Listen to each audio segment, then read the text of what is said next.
Breaking news here, Jaylon Johnson has officially received the franchise tag. We'll talk about the latest details, if a long-term deal could still get done, plus the cap implications for the Chicago Bears and possible next steps. So stay tuned for all of that. But our sub battle continues between the teams with the number 1 and number 2 picks in the NFL draft for the month of March. Bears now, we've picked up 181 new subscribers already this month. Commanders report at 133. Let's drop the hammer on Jack Sperry and the Commanders. Hit that sub button for daily news, rumors, and more content.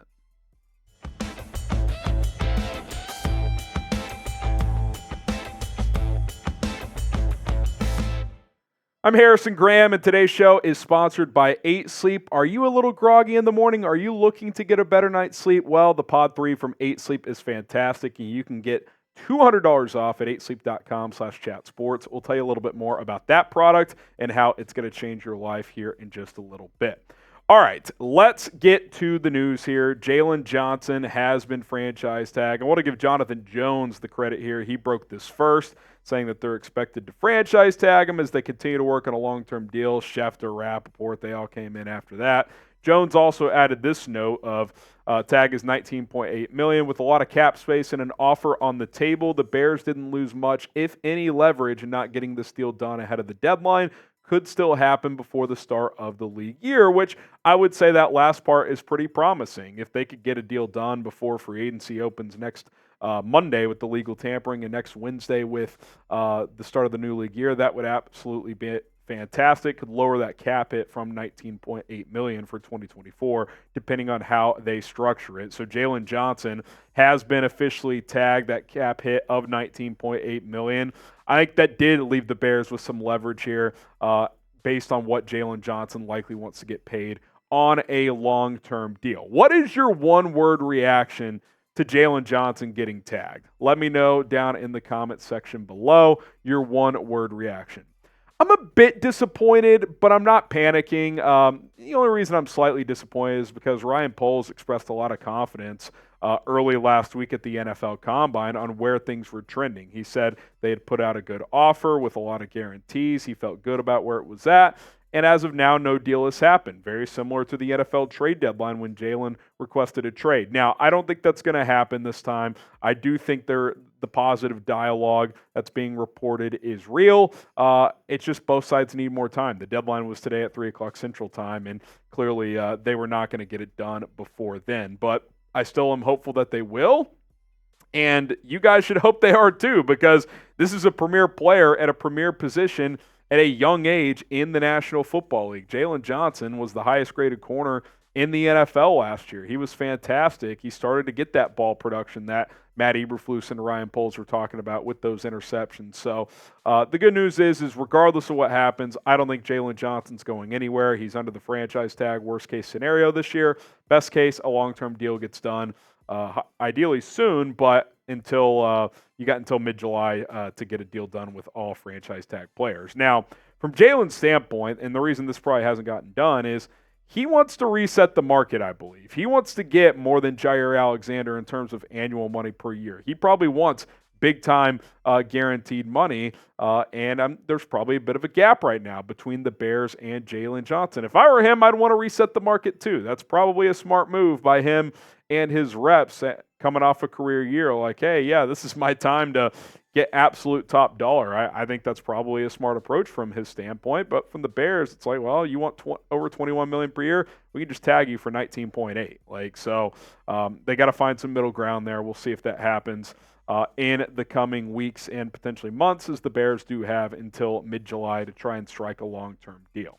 So coming up, we're going to get into some next steps plus some Bears cap implications after this franchise tag, plus the trade of Ryan Bates too, as he takes on a little money on the cap as well. So we'll get into all of that. But first, I do want to tell you a little bit more about 8 Sleep, guys. The high-tech solution from 8 Sleep is going to fix your age-old sleeping issues. The Pod 3 cover slips right over your mattress, bringing heating and cooling technology that keeps you comfortable and sleeping deeper for a better, more restful night. I've had my Pod 3 cover for a couple of months now, and I've never slept better. I missed it quite a bit when I was out in Indianapolis at the NFL Combine. I should have packed it if I'm being honest. But sleep science shows that in order to sleep our best, our body temperature needs to drop in the early and middle part of sleep and rise in the morning. The pod cover will improve your sleep by automatically adjusting your bed's temperature based on your individual needs. The cover can be added to any bed like a fitted sheet and allows you and your partner to cool or warm your side of the bed by as low to 55 degrees and up to 110 degrees. Not only does it keep you at a perfect temperature all night long, the pod also tracks your sleep and health metrics. On average, check this out, users see their sleep quality improve by 32% after just 1 month on the pod. 1 month with this product, and you're going to get a 32% increase in sleep quality. So don't waste any more time. Get going now that we're a couple of months into the new year. 8sleep.com/chatsports. 8sleep.com/chatsports to get $200 off. Link is in the comments and in the description. I kind of want to look at the Jaylon argument versus the Bears argument here on, in terms of contract negotiations. If I'm Jaylon Johnson, I'm saying, hey, man, I was the highest graded corner in the NFL this year. I had 4 interceptions. You guys told me you wanted to see me pick off the ball. I did that and still did not give up more completions in the process. Oh, by the way, I'm only 24 years old, so my best football is still ahead of me. And on top of that, I'm clearly the best corner you got on this roster. So that would be my argument from Jaylon. My argument from the Bears standpoint is, well, Jaylon, we do think you're a very good player, but you have had some injury concerns dating back to college with that shoulder. Late this year, he pulled up on a tackle with that shoulder, caused him to miss a game late in the season. Yes, you've been a good player, Jaylon, but you've been good for 3 years, elite for 1 year. So we want to see you prove that more than just in 2023. And the franchise tag is another argument for the Bears. Well, if you want $22 million per year, we could just tag you for 19.8. So obviously, the baseline for an extension is going to have to start at 19.8, but that doesn't mean the Bears have to go all the way up to 22. Can you get it 20.5, somewhere in the middle there? So that is probably kind of the gap there in terms of annual, then probably some guarantees in there as well. I think both sides have valid arguments. I do think Jaylon Johnson is clearly this team's best corner. Now, Tyrique Stevenson, Kyler Gordon, Terell Smith, good young players, but is Tyrique ready to be a CB1? Is Terell Smith ready to be a full-time starter? I would say those are real questions that I don't know the answer to. I want to keep Jaylon Johnson. So I'm still hopeful both sides come to a long-term deal. The good news is you have that tag. It's almost $20 million. Jaylon Johnson may not be super happy about it, but that's still not a bad, chunk of change to play under in 2024 if it does come down to that. So what now? Well, I would guess, even though Jonathan Jones said that a contract could still happen before the start of the league year, I hope that's the case. But if not, Bears will go through their free agency process. They'll go through the draft as well, and then likely will resume extension talks in the month of May. That's typically what happens with these tag players. You go through your key offseason dates with free agency and the draft. You got pro days, all kinds of stuff. The Bears got to figure out this quarterback situation. It's a busy time. So some key dates coming up here. I would guess if they don't get a long-term deal done by March 13th, the start of the new league year, with legal tampering starting the 11th, then any potential extension would probably come after the draft in the month of May, which the draft is there in April 25th to the 27th. So it's very possible the talks could be shelved for now. And again, that's okay. That's not the end of the world. It's not a huge deal. You've got a lot of time. You just would like to have a resolution before training camp. Now, if you don't get a long-term deal done, could Jaylon Johnson hold out of training camp? It's very possible. He certainly could go that route. So hopefully it doesn't come to that. But this is just a measure you had to take right now. The deadline was today to tag players, and if you weren't going to get a deal done today, you had to protect yourself and not let him hit the free agent market. Okay, will Jaylon play under the tag or an extension this year? Right now it's the tag, but again, you have until mid-July. Type T for tag or E for extension. Guess it for me in the comments. I'll be optimistic. I still think an extension gets done. I'm going to type my E for extension.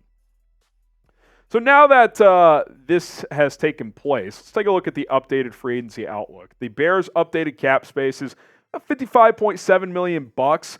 Because look, Jaylon 19.8, that takes up a good amount of change. The 2024 draft picks expected to cost roughly $14 million. Only have 5 picks, but when 2 are in the top 10, that's going to take up some decent cap space as well. And typically teams keep $5 to $7 million for in-season spending, injuries pop up, etc.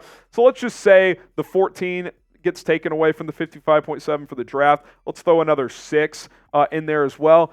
Gives the Bears roughly $35 million in terms of cap hit money to spend. Could you spend more than that? Yes, you just have to structure contracts differently. So, it goes down from $80 million to $35 quickly, right? You got to account for the draft. You got to account for Jaylon Johnson's franchise tag. That's why getting a long-term deal done would be nice, because you could structure it to where his cap hit isn't almost $20 million this year. But as of now, that is where things sit. Now, $35 million in terms of cap hit is still a lot of money to play with. It'll be interesting to see how the Bears attack free agency. Will they make a big splash at edge with Danielle Hunter or Jonathan Grenard or someone like that? Do they go big at receiver? I tend to say no. I think they'll try to get one in the draft high up. That would be ideal. Could get like a number 3 type of receiver, but I don't think they're going to take a swing at like a Calvin Ridley. Center, do they view Ryan Bates as that guy, or do they still go after a guy like an Aaron Brewer or a Tyler Biadasz or someone like that? We'll see. Safety, still got to replace Eddie Jackson at some point. Defensive tackle, do you take a swing at Christian Wilkins? I still would. Running back, we just put out a short. Do you go after a Saquon Barkley, a Derrick Henry, or a Josh Jacobs, or maybe tip into that kind of second-tier market like an Austin Eckler or Tony Pollard? We'll have to wait and see. Tight end, need some depth behind Cole Kmet. Do you go after a veteran backup if you're going to go the rookie quarterback route? Do you bring in a guy like Tyrod Taylor as a possibility? So you definitely have several areas you could go here. It'll be interesting to see how Ryan Poles allocates his free agent dollars over the next couple of weeks.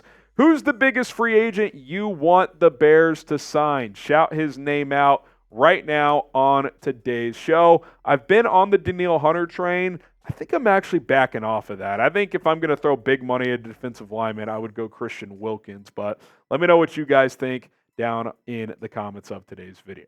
All right, guys, appreciate you for tuning in. Jaylon Johnson, franchise tagged for now. Hopefully a long-term deal gets done sooner rather than later. If you want more Bears content, subscribe, turn on notifications. Go check out our mock draft we put out this morning, our post-NFL Combine mock draft, including a juicy trade in there. So go check that out, and we'll see you guys soon.